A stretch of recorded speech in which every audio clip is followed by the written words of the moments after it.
Pengumuman Bu Megawati tanggal 21 April kemarin bertepatan dengan Hari Kartini itu mengejutkan banyak pihak. Banyak orang gak menyangka kalau Megawati akhirnya menjadikan Ganjar Pranowo sebagai calon presiden dari PDI Perjuangan, satu-satunya partai yang bisa mencalonkan sendirian. Dan banyak juga yang gak menduga pengumuman yang disampaikan Bu Mega itu bisa secepat itu. Saya juga kaget ketika ditelepon beberapa teman bahwa akan ada pengumuman besar di tanggal 21 karena para elit PDI Perjuangan mendadak dipanggil ke Jakarta, termasuk Presiden Republik Indonesia Joko Widodo. Nah, di sini saya mau cerita sedikit apa yang terjadi di balik layar sebelum pencalonan Ganjar Pranowo itu. Seru dan penuh dengan strategi seperti main catur antara dua master yang sangat berpengalaman. Sejak awal, pencalonan Ganjar Pranowo ditolak oleh beberapa elit di internal PDI Perjuangan. Ini bukan karena mereka itu nggak suka secara personal sama Ganjar, tetapi karena ada perintah bahwa di tahun 2024 ini waktunya Puan Maharani untuk bersinar. Puan harus bisa jadi presiden dengan kekuatan PDI Perjuangan yang punya privilege mencalonkan tanpa harus berkoalisi dengan siapapun. Kekuatan di internal PDI Perjuangan yang ingin mencalonkan Puan Maharani begitu kuatnya sehingga mereka bisa saja menyingkirkan siapapun yang ingin melawan di dalam. Tapi banyak juga kader-kader menengah yang melawan. Salah satunya adalah FX Rudy, mantan wali kota Solo yang sangat militan kepada Ganjar Pranowo. Dan bahkan dia sempat dihajar di internal PDI Perjuangan karena simbol dari kaos yang dia berikan ke Ganjar bergambar banteng celeng. Dan isu ketidaksolidan internal PDI Perjuangan ini dimanfaatkan benar oleh Prabowo Subianto. Dia lalu mengumpulkan beberapa partai dalam payung KIB atau Koalisi Indonesia Bersatu. Prabowo ini pintar. Dia mengundang Jokowi selaku Presiden RI untuk hadir di acara dengan narasi KIB di bawah komando Jokowi. Caranya adalah dengan meminta Jokowi hadir di acara silaturahmi Partai Amanat Nasional atau PAN. Dan di acara itulah dibangun narasi-narasi kalau Jokowi lah yang membentuk KIB, Jokowi lah yang merestui KIB, Jokowi ingin melawan Megawati dengan membangun koalisi bersama KIB. Siapa coba ketua umum partai yang gak hadir di acara KIB itu? Surya Paloh sudah pasti. Dan Megawati juga tidak diundang. Itu sudah pasti. Narasi bahwa Presiden Jokowi mendukung Prabowo Subianto memang sudah disiapkan oleh Gerindra sejak lama. Foto-foto kebersamaan Jokowi dan Prabowo disebarkan oleh buzzer-buzzer yang memang disewa mahal. Masif banget penyebarannya sehingga mempengaruhi opini masyarakat kalau memang telunjuk Jokowi itu menuju ke arah Prabowo Subianto sebagai calon penggantinya. Dan kepopuleran Jokowi dimanipulasi dan dikapitalisasi untuk merebut para pendukung Jokowi masuk menjadi pendukung Prabowo Subianto. Kalau nanti KIB di bawah kepemimpinan Gerindra itu sudah kuat, maka ada waktunya untuk mengajak PDI Perjuangan untuk mencalonkan Puan Maharani sebagai calon wakil presidennya Prabowo. Nah, sampai di sini Prabowo merasa dia sudah di atas angin.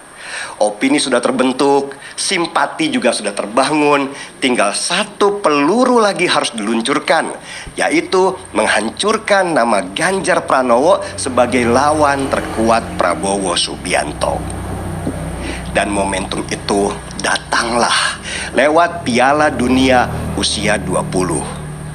Sejak awal, Prabowo itu sudah tahu kalau PDI Perjuangan akan menolak kedatangan Israel di Piala Dunia usia 20 karena alasan konstitusi. Ganjar Pranowo juga pasti menolak. Maka disiapkanlah proyektil ampuh untuk menghajar Ganjar. Proyektil ampuh itu datang dari seorang menteri yang nggak usahlah disebutkan namanya, yang mengurusi masalah sepak bola di Indonesia. Si menteri ini, sebut saja dengan nama samarannya, Eto, adalah satu-satunya orang yang berhubungan dengan presiden untuk masalah sepak bola. Semua urusan sepak bola, presiden itu hanya mendengar dari dia. Dan si Eto ini tahu banget tentang itu dan berusaha untuk mendapatkan keuntungan pribadi buat dirinya sendiri. Tawaran pun datang dari Prabowo. Kalau you bisa menghancurkan Ganjar Pranowo supaya surveinya anjlok, maka Eto bisa jadi calon wakil presiden yang potensial. Maka didesainlah sebuah alasan yang menghancurkan kepercayaan banyak orang terhadap PDI Perjuangan dan terutama kepada Ganjar. Alasan itu adalah FIFA membatalkan Piala Dunia usia 20 karena intervensi kepala daerah. Bukan masalah keamanan, bukan yang lain-lain, tetapi intervensi kepala daerah. Dan tentu saja telunjuk Eto itu mengarah kepada Koster dan terutama Ganjar Pranowo. Sukses besar dia. Survei Ganjar kemudian melorot dan Prabowo juga naik. Eto mendapat nama dan jadi pahlawan, dipuja-puji banyak orang yang tidak paham akar permasalahan. Bahkan kabarnya Pak Jokowi juga mau dipakai lagi dengan diminta hadir dalam gelar aksi pita hitam supaya gagalnya Piala Dunia usia 20 itu jadi makin menggelora, yang berarti panggung Prabowo dan Eto ini semakin besar. Untung saja Jokowi menolak hadir. Buzzer-buzzernya Eto, buzzer-buzzernya Prabowo, ditambah dengan simpatisan Anies Baswedan, terus-menerus menggunakan isu Piala Dunia usia 20 sebagai rudal-rudal untuk menghantam Ganjar. Banyak orang dan partai-partai akhirnya berpaling dari Ganjar dan merapat ke KIB. Ganjar Pranowo pada masa itu dia sendirian dengan hanya sedikit teman yang masih tetap militan. Dan disinilah harus diakui peran besar Megawati Soekarno Putri. Dialah kingmaker dari semua permainan catur ini. Ketika Mega sudah firm bahwa Ganjar adalah Soekarnois sejati dan bukan pemimpin yang haus kekuasaan dengan rayuan, maka Mega keluarkan senjata nuklirnya yang membuat gunjang-ganjing dunia persilatan, yaitu pengumuman kalau Ganjar Pranowo adalah calon resmi dari PDI Perjuangan. Maka kalang kabutlah Prabowo, Eto, dan partai-partai yang kemarin gabung di KIB. Prabowo bahkan sempat-sempatnya meluncur ke rumah Jokowi pada waktu Lebaran hanya untuk memastikan kepada para pendukung Jokowi kalau presiden itu masih mendukung dia. Buzzer-buzzernya Eto juga sigap dengan campaign kalau Eto paling cocok kalau dipasangkan dengan Ganjar Pranowo. KIB pecah, P3 langsung merapat ke Ganjar, PAN juga sedang bergolak. Bahkan Nasdem dikabarkan juga sedang berpikir ulang untuk calonkan Anies Baswedan. Semua sekarang merasa menjadi temannya Ganjar, saudaranya Ganjar, orang yang paling berjasa pada Ganjar. Mereka itulah orang-orang yang pada waktu Ganjar Pranowo ada di titik paling bawah ikut menginjak-injaknya untuk mendapatkan nama.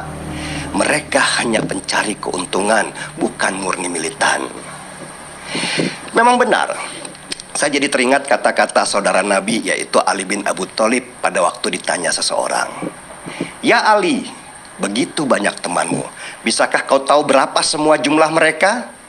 Dan jawaban Ali bin Abu Thalib begitu menohok, "Nanti kuhitung semua di saat aku sedang dalam kesulitan."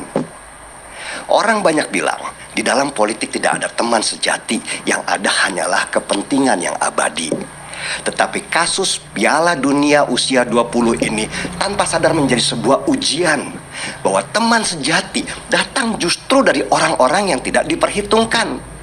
Mereka murni mendukung bukan karena cuan, bukan karena jabatan, tetapi karena punya mimpi yang sama bagaimana memperbaiki semua masalah yang ada. Sudah mulai bisa dapat gambar besarnya. Sekarang kita sudah bisa angkat secangkir kopi bersama-sama.